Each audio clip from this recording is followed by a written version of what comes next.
Tak mampu dipungkiri, sosok astral bernama Aini yang mencoba berkomunikasi lewat Frisly seakan memperkuat bahwa warga sekitar juga kerap menyaksikan penampakan wanita di area perkampungan ini. Bahkan tak jarang, para penjaga tempat menemukan beberapa kejanggalan yang disinyalir disebabkan oleh sosok Aini ini. Ditanya tukang ojek, kok ada motor lewat, saya stop, kan ada portal di depan, saya stop. Perempuannya gimana? Baju merah, setel merah, rambut panjang, warna putih. Itu Pak, kok mau tahu? Dibayar. Bayar Pak, mana duitnya? Nggak ada, di jaket, itu dia. Entah benar atau tidak, bahwa sosok Aini merupakan korban penganiayaan para tentara Jepang semasa itu, namun seakan memperkuat penuturan Aini, suara seperti tangisan hingga sosok perempuan menenteng kepala kerap disaksikan para penjaga tempat. Ada suara kadang seperti orang nangis, kadang saya ditibuk-tibuk juga. Pernah dengar juga dulu ada salah satu yang datang kemari, jadi itu dia melihat di rumah dua itu ada sosok wanita menenteng kepala. Kondisi pun kembali kondusif. Dia pun nggak tahu dia mau dibawa kemana, yang dia tahu dia dan keluarganya itu mau diselamatkan gitu. Dan ternyata dia harus melayani banyak tentara Jepang. Dan akhirnya tuh meninggalnya juga di titik markas ini. Seolah merasa tak senang ketika beberapa kisah mulai terkuak dan Ananda merasakan kehadiran sosok astral lain yang perlahan mulai berdatangan. Pelan-pelan. Permisi. Ya. Jadi, ya oke. Pelan-pelan kan Anda. Di luar nalar saat berkomunikasi dengan sosok astral yang hadir. Suasana semakin mencekam, di mana tim mencoba memegang dan Ananda yang mengalami gangguan dari salah satu sosok astral yang seolah tak senang akan keberadaan kami yang menguak tempat ini.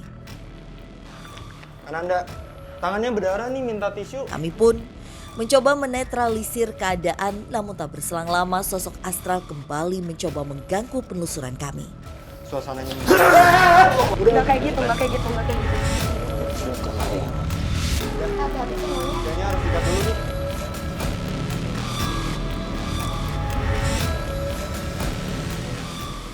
Oke pemirsa, jadi suasana udah kondusif, Kananda juga udah diobatin. Siap.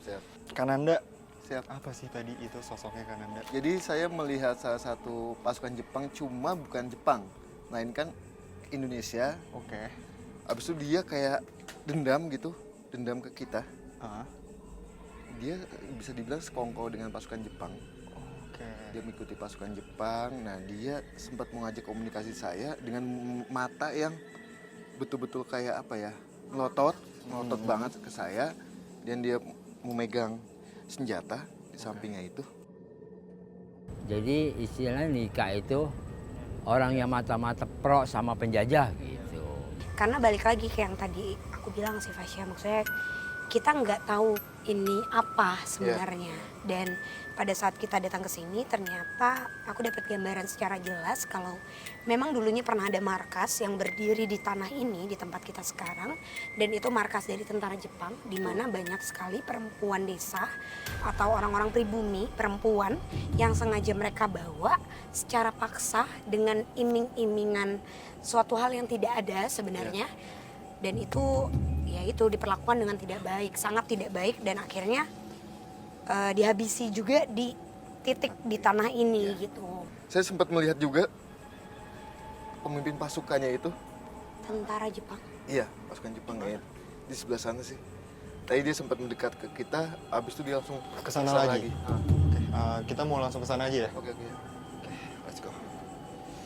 Tak ingin berlama-lama, penelusuran pun berlanjut ke titik di mana sosok astral yang mengganggu menuturkan bahwa ada sejumlah pasukan tentara Jepang yang menunggu kedatangan kami.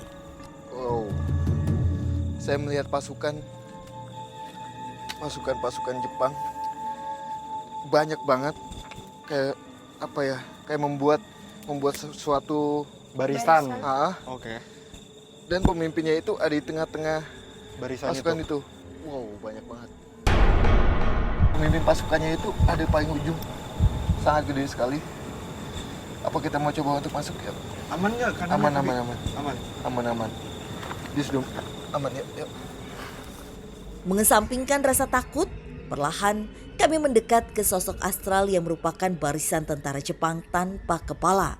Jadi emang mereka tuh baris berbaris, Iya. ramai banget. Saat ini kita termasuk Di di tengah-tengah dalam di- barisannya. Betul. Mereka berbaris, tapi mereka tanpa kepala. Cuma ada satu tentara Jepang dengan pakaian lengkap dan beliau masih utuh dengan kepala. Masih utuh sama kepala. Dan dia memegang senjata semua. Allah. Tapi sosok yang masih mempunyai kepala itu sendiri yang mengutus sosok tadi yang Iya, mencelakai mungkin. Kananda. Dia dari pojok sana itu. Itu pas banget pas mau masuk ke sana itu dia di tengah-tengah itu. Dengan dia udah menunggu kita banget. Oke, Mau ke sana Kananda? Aku juga kurang tenang lagi.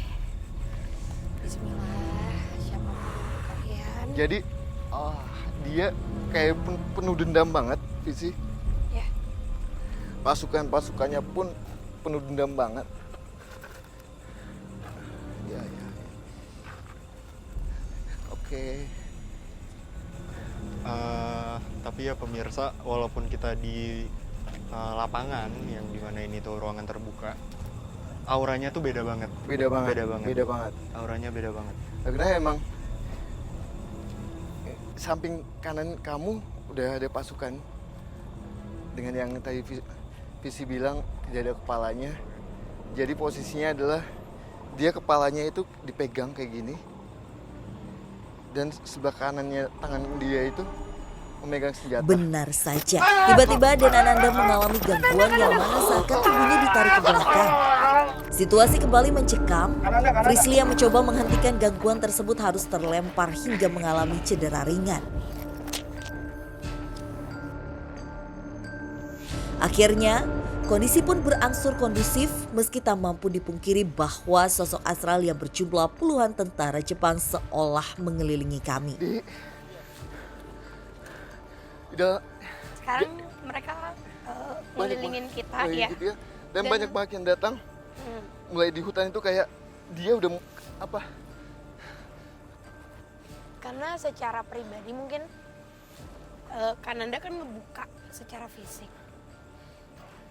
Terus juga sebenarnya mereka tuh bukan yang marah gimana ya, mungkin mereka berharap mereka tuh pada bisa pulang ke negaranya. Tapi di lain sisi secara pribadi dan dendam dari prajurit kita sendiri,